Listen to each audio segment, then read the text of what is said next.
अस्सलाम वालेकुम।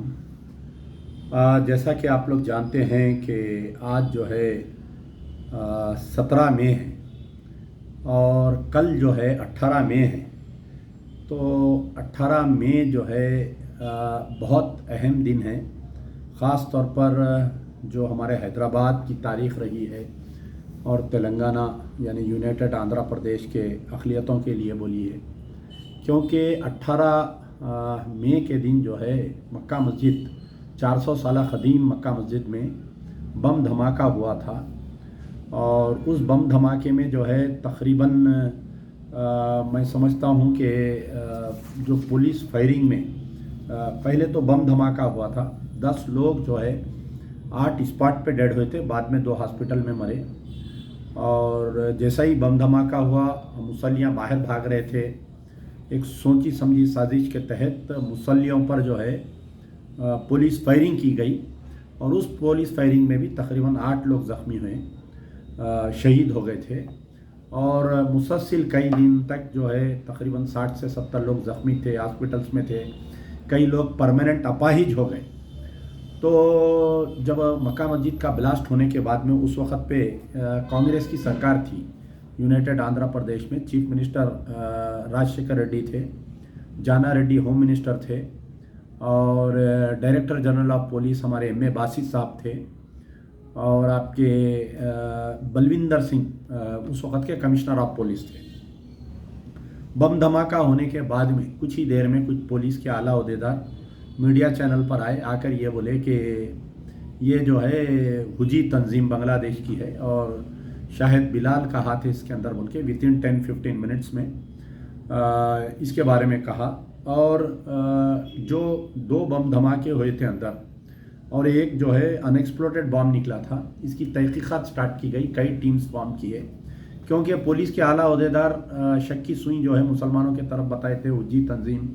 और एक आसमानगढ़ के रहने वाले, सैदाबाद अकबरबाग के रहने वाले का नाम लिए थे। तो तकरीबन इसके अंदर जो है 60 से 70 बच्चों को गिरफ़्तार किया गया। इनको प्राइवेट सेल्स में रख के, प्राइवेट फार्म हाउसों में रख के तकरीबन कई दिन तक टॉर्चर किए गए। उसके बाद में इनको कोलेटरल केसेस में डालकर जेल में डाला गया था। तो बम धमाके के बाद में जो गिरफ्तारियां अमल में आई थी और बम धमाके के फौरी साथ में मजलिस बचाओ तहरीक, हम उस वक्त भी जो पुलिस के आला ओहदेदार ये कह रहे थे कि ये अभिनव भारत, ये मुस्लिम तंजीम हुजी का हाथ है, तो उसी वक्त पर हमने सवाल उठाया था कि आया वो इन्वेस्टिगेशन ऑफिसर जिनको बम धमाके के 10 मिनट के बाद में ये इत्तला हो रही है कि फ़लानी तंजीम या फ़लाने शख्स ने बम धमाका किया, उन्हें 10 मिनट पहले क्यों या 1 घंटा पहले या 1 दिन पहले उनको क्यों नहीं मालूम हुआ। तो बाद में ये हुआ कि सारे अखबारात, तेलुगु मीडिया, पूरे टीवी चैनल्स ये बोलने लगे कि मक्का मस्जिद में बम धमाका ऐसा हुआ वैसा हुआ, लेकिन फर्दर इन्वेस्टिगेशन होते गए।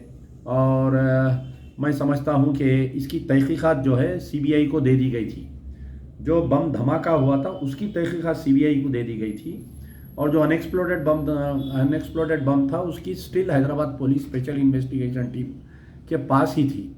अब जो बच्चों को गिरफ्तार किया गया था उनको मार मार के, टॉर्चर करके, उसमें उनको कुछ भी नहीं निकला, तो उनको 3 फर्जी मुकदमा डाले गए थे, क्राइम नंबर 97, क्राइम नंबर 90 और क्राइम नंबर 110 ऑफ 2007 सीसीएस का, और एक राम गोपाल पेट पुलिस स्टेशन का, और एक जो है सिट का। कोई ऐसा 3 केसेस में टोटल 97 लड़कों को डाला गया था। जब बच्चों को पेश नहीं कर रहे थे और जब मुस्लिम लड़कों को टॉर्चर किया जा रहा था, तो उस वक़्त माइनॉरिटी कमीशन के चेयरमैन यूसुफ कुरैशी साहब जो है, एक 1 man commission L Ravichandra advocate के तहत बनवाया गया था। वो कमीशन की जो रिपोर्ट पेश की गई थी वो आज भी अगर कोई पढ़े तो दिल दहलाने वाली रिपोर्ट है कि किस कदर बच्चों को टॉर्चर किया गया था, किस कदर बच्चों को इलीगल डिटेंशन में रखा गया। बाद में वो बच्चों को जो है जेल में तकरीबन 18 महीने चंचलगुड़ा और चरलापल्ली जेल में वो बच्चे थे, मुशीराबाद जेल में थे या चरलापल्ली जेल में थे। बाद में 22 महीने के बाद में तमाम बच्चों को जो फर्जी मुकदमात में डाला गया था, गिरफ्तार किया गया था मक्का मस्जिद ब्लास्ट अक्यूज बोल के, लेकिन उनको केस में बताया गया फर्जी एफआईआर बुक करके उसमें केस में बताया गया 28 महीने के बाद, यानी 18 महीने जेल में रहने के बाद में 22 महीने, 26 महीने, 28 महीने में 3 अलग अलग केसेस एग्जोनरेटेड हुए और वो बच्चे जो है बाइज्जत बरी हो गए। अब यहाँ पर बात आई थी कि आखिर ये बम धमाका किसने किया, तो सीबीआई उसका इन्वेस्टिगेशन टेकअप करी। सीबीआई बहुत दिन तक उसमें इन्वेस्टिगेशन करने के बाद में तो उस वक़्त के जो हमारे सेंट्रल होम मिनिस्टर थे सुशील कुमार शिंदे, उन्होंने जनवरी 2013 में एक बाज़ाब्ता एक अलामिया जारी किया था कि ये जितने बम धमाके हो रहे हैं, नॉट ओनली मक्का मस्जिद बम धमाका, बल्कि जो 2006 मालेगांव ब्लास्ट और 2008 मालेगांव ब्लास्ट, 2007 समझौता एक्सप्रेस, 2007 अजमेर ब्लास्ट और आपके दीगर जितने ब्लास्ट हुए थे हिंदुस्तान में, इसकी आलेकार तंजीम अभिनव भारत जो आरएसएस और बीजेपी के तहत चल रही थी उसमें है और तकरीबन 10 लोगों को इसका मास्टरमाइंड बनाया गया था, जिसमें 5 लोगों को गिरफ्तार किया गया था। देवेंद्र गुप्ता, लोकेश शर्मा, स्वामी असीमानंद अलियास नभा, कुमार सरकार, भारत मोहन रत्नेश्वर अलियास भरत भाई और राजेंद्र चौधरी को, ये लोगों को अरेस्ट किया गया। 2 अहम मुलजिम अभिनव भारत के जो जिम्मेदार थे पूरे बम धमाकों के लिए, संदीप पी दांगेन, रामचंद्रा कालसागरे को, इनको गिरफ्तार नहीं किया गया। एक सुनील जोशी को कहीं गोली मारकर उसको हत्या कर दी गई थी। तो बाद में जो है सीबीआई को इन्वेस्टिगेशन दिया गया, सीबीआई अपना इन्वेस्टिगेशन कर रही थी। उसके बाद में एनआईए को हैंडओवर कर दिया गया। अप्रैल 2011 को एनआईए को हैंडओवर कर दिया गया था। एनआईए लेने के बाद में जैसे ही 2014 में मोदी सरकार आई और यहाँ पर जो है टीआरएस की गवर्नमेंट आ गई, तेलंगाना अलग होने के बाद में मुसलसल ये केस को वीक किया गया। सबसे पहले जो प्रतिभा अंबेडकर बोलकर एक आईपीएस ऑफिसर थी जो एनआईए में इन्वेस्टिगेशन ऑफिसर थी, एनआईए का जो एटीएस था उसकी इन्वेस्टिगेशन ऑफिसर थी, उसको हटा दिया गया, उत्तर प्रदेश को उसको वापस भिजा दिया गया। और एक अहम यानी ये जो केस का एडवोकेट यानी ये केस में सरकार की तरफ से जो पब्लिक प्रोसिक्यूटर बनाया गया था एन हरिनाथ एडवोकेट, जो साबिका में एबीवीपी का मेंबर था, उसको पब्लिक प्रोसिक्यूटर बनाया गया। अब आप बात यहाँ पर यह है कि जब केस के दौरान स्वामी असीमानंद ने एक अपना कन्फेशनल स्टेटमेंट दिया था, दिल्ली के सीबीआई कोर्ट के सामने एक जज के सामने स्वामी असीमानंद जो वन ऑफ द अक्यूज था, उन्हें ये बयान दिया था कि न सिर्फ हम मक्का मस्जिद बल्कि और हिंदुस्तान के मुख्तलिफ इलाक़ों में जो बम धमाके हुए हैं, ये बम धमाके करने वाले मैं खुद हूँ और मेरे साथ ये लोग हैं बोल के। उसके बाद में फैसला आता है तकरीबन आपके कई दिन तक 11 साल के बाद में एनआईए स्पेशल कोर्ट का फैसला आया 16 अप्रैल 2018 के दिन। जो उस वक़्त इसके जज थे, जज का यानी रिटायरमेंट शाम में 7 बजे जज का रिटायरमेंट है और उसी दिन जो है जज साहब फैसला देते हैं और फैसला देने के Ravinder Reddy 4th additional MSJ जज साहब जो है एनआईए के स्पेशल सारे मुलजिमीन को बाइज्जत बरी कर देते हैं। सारे मुलजिमीन अभिनव भारत के जितने भी थे, नभा कुमार श्रीकार अलियास स्वामी असीमानंद, देवेंद्र गुप्ता, लोकेश शर्मा, अजय तिवारी, लक्ष्मण दास महाराज, मोहन लाल रत्नेश्वर, राजेंद्र चौधरी, ये पूरे जितने अक्यूज थे जो गिरफ्तार किए गए थे उनको भी बाइज्जत बरी कर देते हैं। जो अभी तक गिरफ्तार नहीं किए गए उनको भी इसमें से बाइज्जत बरी कर दिए। और जज साहब रिटायरमेंट के बाद में एक स्टेटमेंट देते हैं कि बीजेपी के फेवर में कि मैं जो है I am willing to join BJP, describing it as most patriotic party and not one family rule. यानी जज साहब का यह बयान था कि मैं ख्वाहिश करता हूं कि बीजेपी ज्वाइन करूं मैं, क्योंकि ये बहुत ही पेट्रियाटिक पार्टी है। यानी दिन में 11:20 को जजमेंट आता है, 5 बजे जज साहब रिटायर्ड होते हैं, 7 बजे उनकी ख्वाहिश जाहिर करते हैं। तो अब यहाँ पर जो है कि तेलंगाना अब आखिर ये बम धमाका ये लोग नहीं किए तो फिर ये बम धमाका करे कौन? ये वो जो लोग नमाजियाँ मर गए थे उनके साथ इंसाफ कौन करेगा? पुलिस फायरिंग के बाद में एक तो जो गिरफ्तारियां की गई थी, जो वन मैन कमीशन बनाया गया था एल रविचंद्र का, पिछले 2007 से लेकर 2022 आ गया है। एल रविचंद्र की रिपोर्ट आज की तारीख तक ऐवान असेंबली, तेलंगाना की असेंबली में टेबल नहीं किया गया। बावजूद इसके हमारे पास जो है 7 एमएलए, एक मेंबर ऑफ पार्लियामेंट, एक मुस्लिम होम मिनिस्टर, एक और एक टीआरएस के मुस्लिम एमएलए, कई मुस्लिम एमएलसीज है।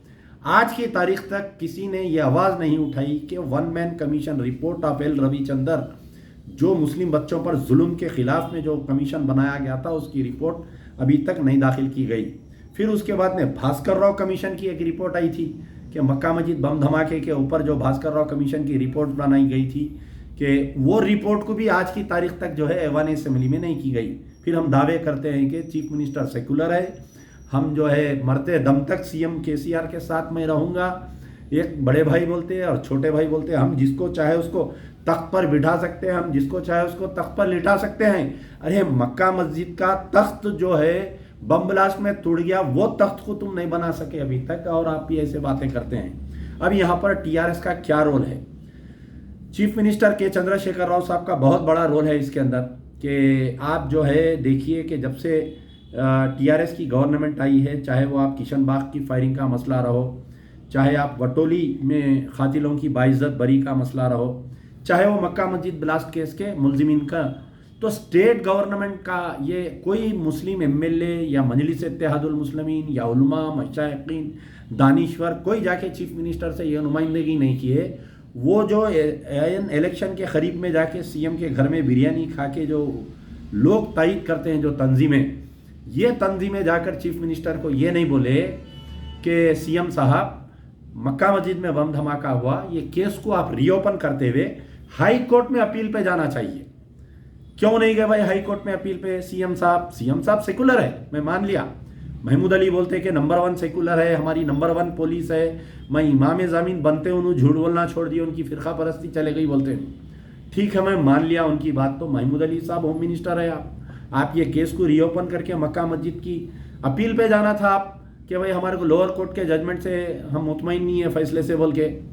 जहाँ पर मुस्लिम बच्चे अक्यूज्ड है, 11 साल जेल में हैं, Mecca task force office blast case में 11 साल जेल में रहने के बाद में ये बच्चे बाइज्जत बरी हुए, तो 3 दिन के अंदर state government, CM KCR, TRS party, Mahmood Ali, ये सब मिल के जो है हाई कोर्ट में अपील डालते हैं उन बच्चों के खिलाफ में।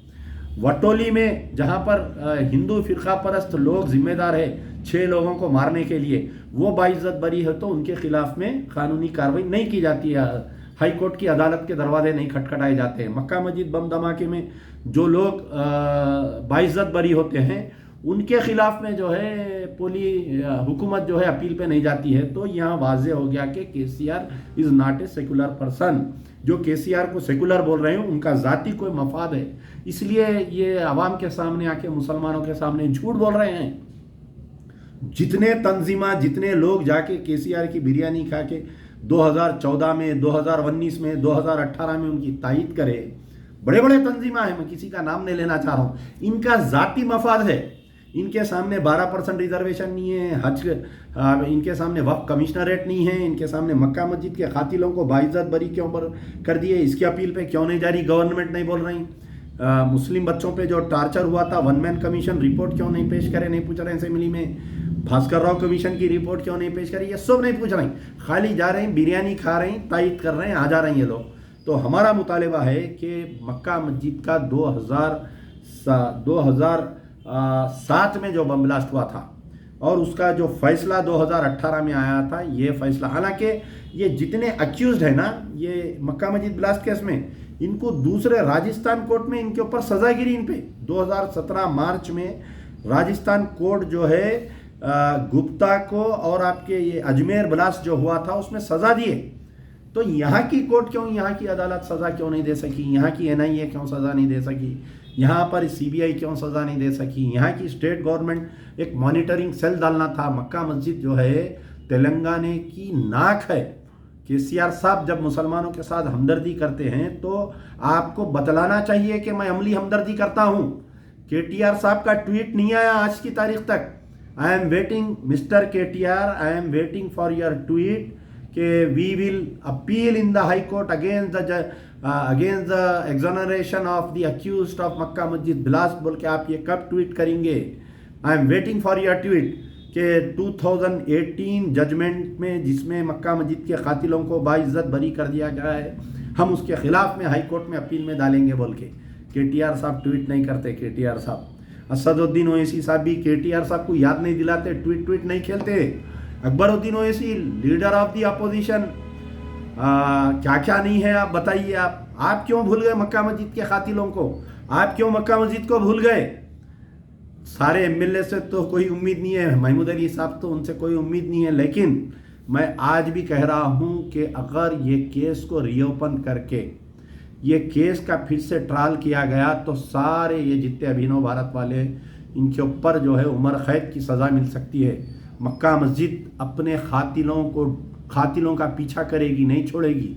जो मजलूम मर गए वो शहीद है मक्का मस्जिद में, अल्लाह ताला उन शहीदों को, अरे कई आज भी लोग मुझे दावतों में इधर उधर मिलते कि साहब हम मक्का मस्जिद पुलिस फायरिंग में हम अपाहिज हो गया मेरा बच्चा, कोई बोलते कि मेरा शौहर खो गया, लेकिन उनको आज तक कंपनसेशन तक नहीं मिला वो लोगों को आज की तारीख तक। बीच में ऐलान आया कि जो बच्चों पे हम गिरफ्तार करे थे उनके ऊपर से केसेस वापस ले लेंगे, हम उनको पैसे दे देंगे। इलेक्शन स्टंट था वो, बाद में फिर से वो केसेस जैसे के वैसे रह गए, जो कंपनसेशन अमाउंट दिया पूरों को वापस ले लिए थे। तो मैं मुसलमाना ने दखन से गुजारिश करूँगा कि कल का दिन जो है एक यौम सियाह है, समझिए आप कल का दिन, कि मक्का मस्जिद के बम धमाके के कातिलों को हमको नहीं भूलना है। शुदाए मक्का मस्जिद को हमको खराज अक़ीदत पेश करना है।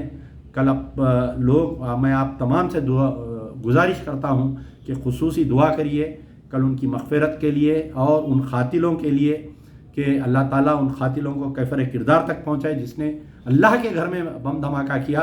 और मेरी दुआ है कि अल्लाह ताला हमारे मुस्लिम कायदीन को, हमारे उलमा मशाइखीन जो KCR की बारहा तायीद करते रहते हैं और उनके सेकुलर कहते हैं, अल्लाह ताला उनको हिदायत दे और उनमें वो ताकत दे कि वो जाके चीफ मिनिस्टर का गिरेबान पकड़ के मक्का मस्जिद का केस रीओपन करा के हाई कोर्ट में फिर से दोबारा अपील करवाए। यार जिंदा सोबत बाकी।